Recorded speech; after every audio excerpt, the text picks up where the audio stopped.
गांधी जी सन 1915 में अफ्रीका छोड़ करके भारत आए।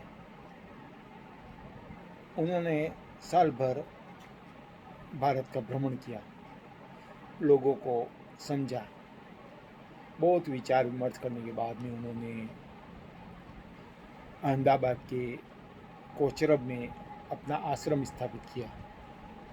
लेकिन वहाँ खेती के लिए, पशुपालन के लिए जगह नहीं होने के कारण उन्होंने 17 जून 1917 को साबरमती में आश्रम स्थापित किया।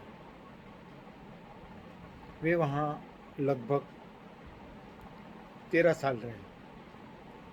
12 मार्च 1930 को उन्होंने दांडी मार्च के समय प्रतिज्ञा ली कि जब तक देश आज़ाद नहीं हो जाएगा तब तक वे साबरमती आश्रम में नहीं आएंगे।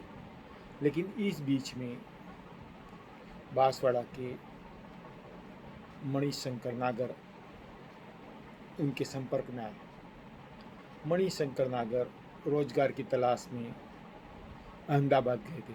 वहाँ उनके परिचित आनंद शंकर ध्रुव के साथ रहते थे। आनंद शंकर ध्रुव का साबरमती आश्रम में आना जाना था। स्वाभाविक रूप से मणिशंकर नागर का भी आना जाना प्रारंभ हुआ। वे वहाँ पर होने वाली प्रार्थना सभा में सम्मिलित होने लगे। बाद में चरखा काटने लगे। यहीं से उनके अंदर एक संस्कार प्रारंभ हुआ, गांधी जी का संस्कार, देश के आज़ादी के संकल्प का संस्कार, खादी का संस्कार। उन्होंने खादी धारण करना प्रारंभ कर दिया।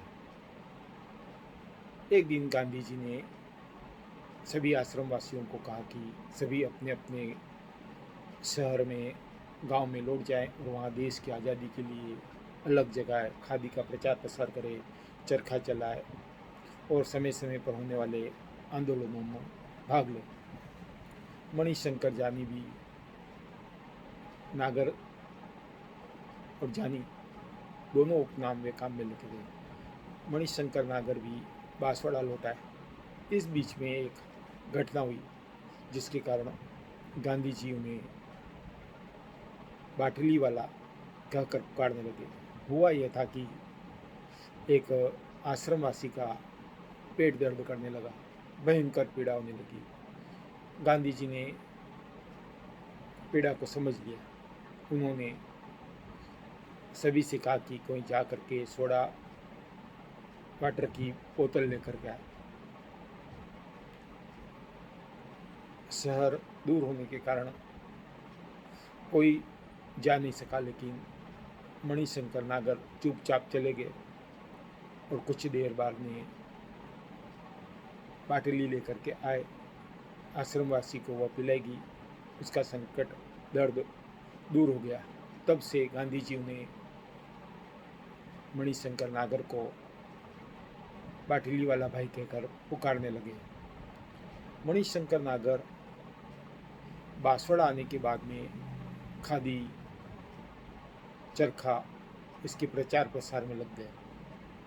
उन्होंने नागरवाड़ा स्थित अपने घर के ऊपर तिरंगा झंडा फहराना प्रारंभ किया। इससे महारावल पृथ्वी सिंह उससे नाराज हो गए। लेकिन राष्ट्रवादी, आज़ादी के सेनानी कब किससे डरते हैं।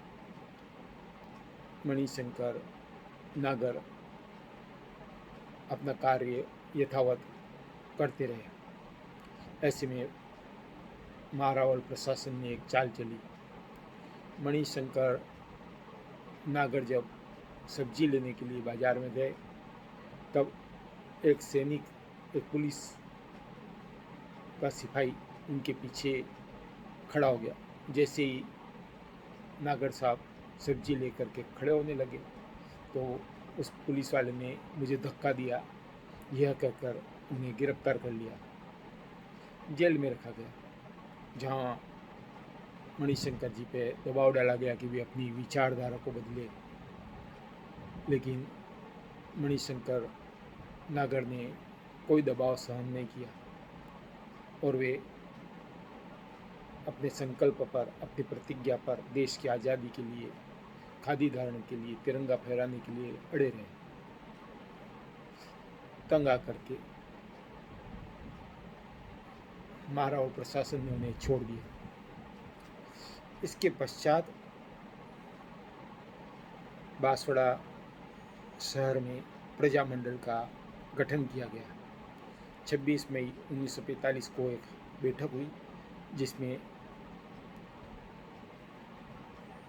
प्रजा सेवक पत्र के संपादक अचलेश्वर भी उपस्थित थे और उसमें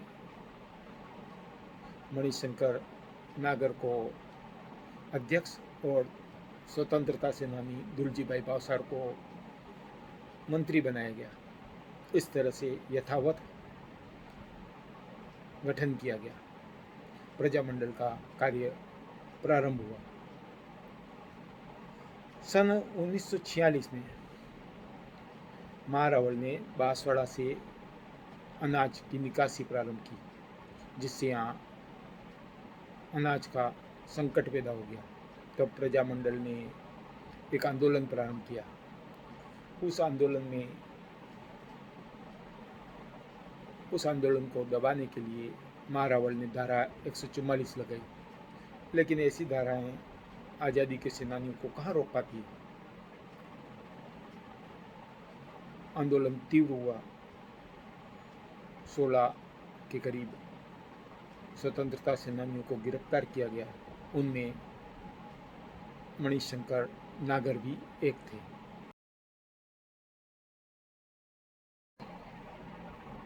मणिशंकर नागर का जन्म 1889 में हुआ था।